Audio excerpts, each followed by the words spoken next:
Hello, welcome to 10 at 10. My name is Michael Ramage. I'm the director of the Cyber Education Research Center here at Murray State University, and welcome back to 10 at 10.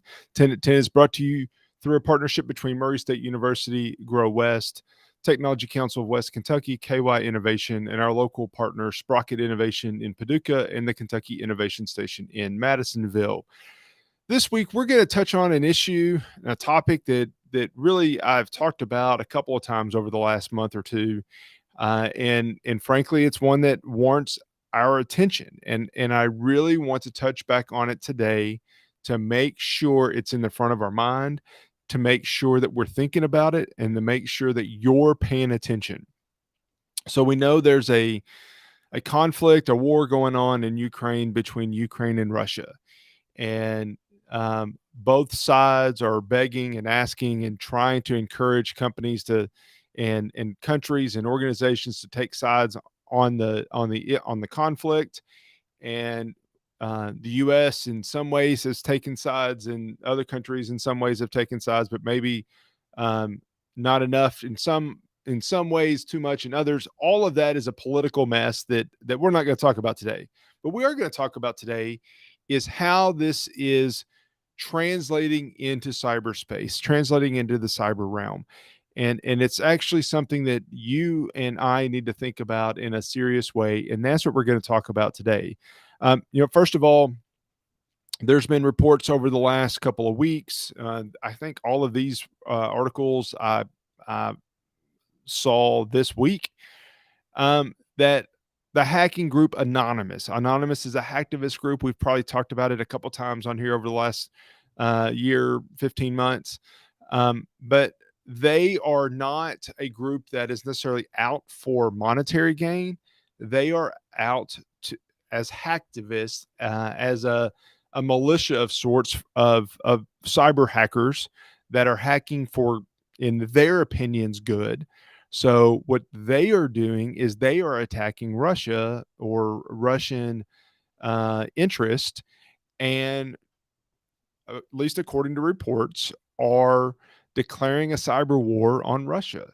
So what they have, according to the reports, have done is they have released 900,000 emails from Russian state media. They have leaked personal data of 120,000 Russian soldiers.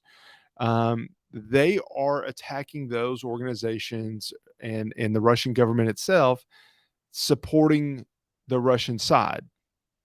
There was a report a week or two ago that they had actually hacked Nestle, and leaked some information, some confidential information from that company. That company, I've read, has come out and said, no, they didn't do it. We accidentally did it ourselves. I don't know what the truth is, so I didn't include that as a fact on this. But the point is that on the pro-Ukraine side, there are cyber attacks going on against Russia. That's the first piece. The second piece is, this is a chart that came showing the ransomware activity, and it's comparing 2021 to 2022. And in particular, the last half or last fourth of this is really when the war has been going on. And what you'll see are similar trends to the first part of the quarter, and then the last part of the quarter is increased. And what the experts will tell you is that the ransomware attacks have increased since the start of the war. Now, what I am not privy to any confidential or classified information, so let me be clear on that. But if you start to look at this, what it appears is that as the sanctions are increasing on Russia, the frequency of ransomware attacks is increasing as well. So if Russia can't make their money, if the leadership of Russia can't make their money the way they normally do, then perhaps ransomware attacks can increase and offset some of those losses. Not saying that's what's happening, but you could look at that and start to maybe make that connection.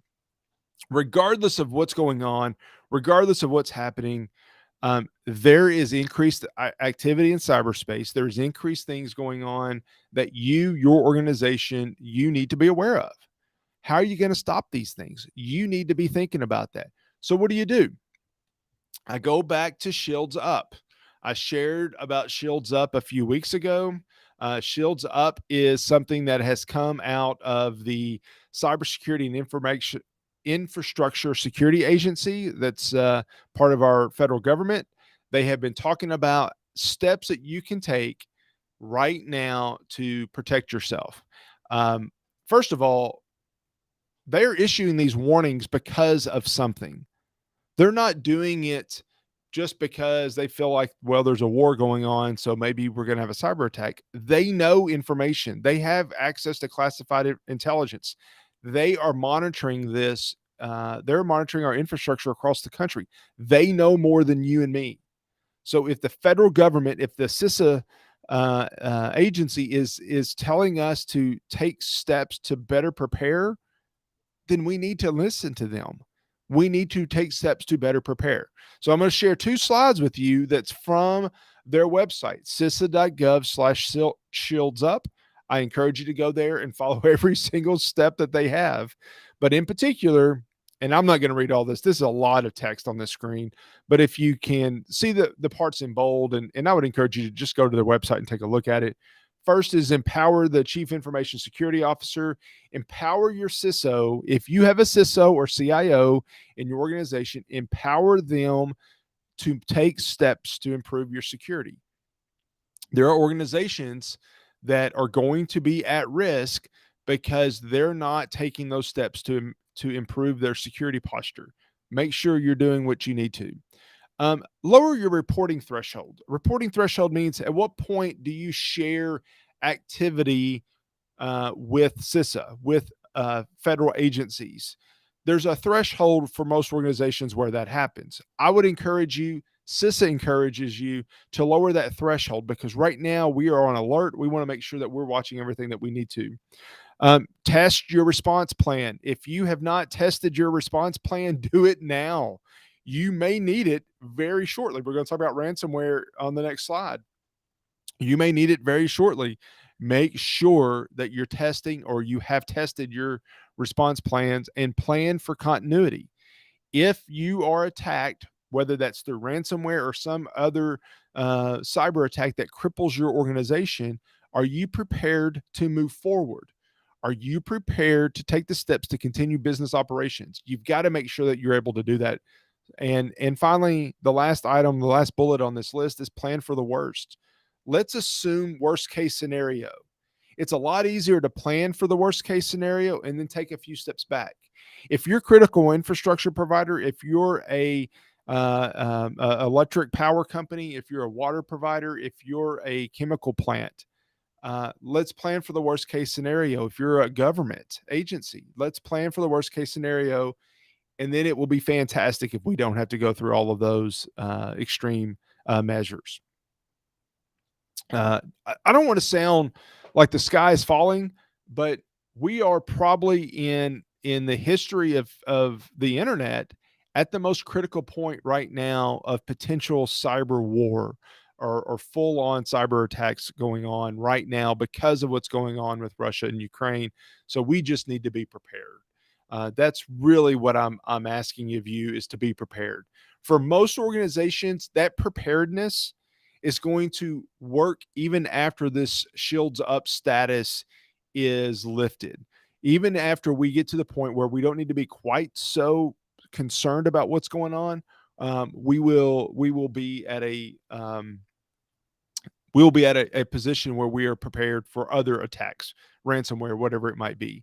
I tell you what I'm going to do. I'm going to run out of time today, so let me hold off on the ransomware response and hash that next week, and we'll talk about that next week, and we'll go through these steps. I've talked about these steps before, but these are specific steps that CISA is recommending that we look at to help reduce and respond to ransomware. So we'll talk about that next week. But let me end by sharing again, 2 weeks from yesterday, April 21st, we will have our annual Security Matters Conference in person at the Curry Center on Murray State's campus.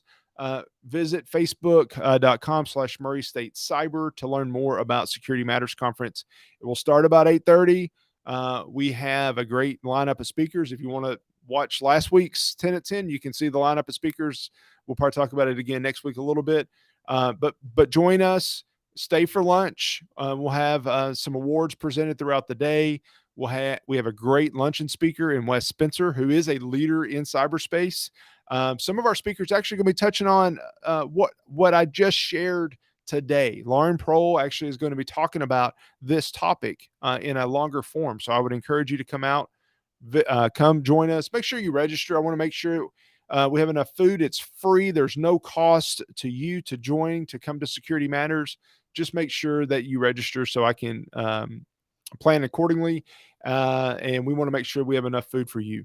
Anyway, thank you very much for joining us today on 10 at 10. I hope that you do joining us at Security Matters, and I hope you join us back here next week for 10 at 10. Thank you very much. Have a good day.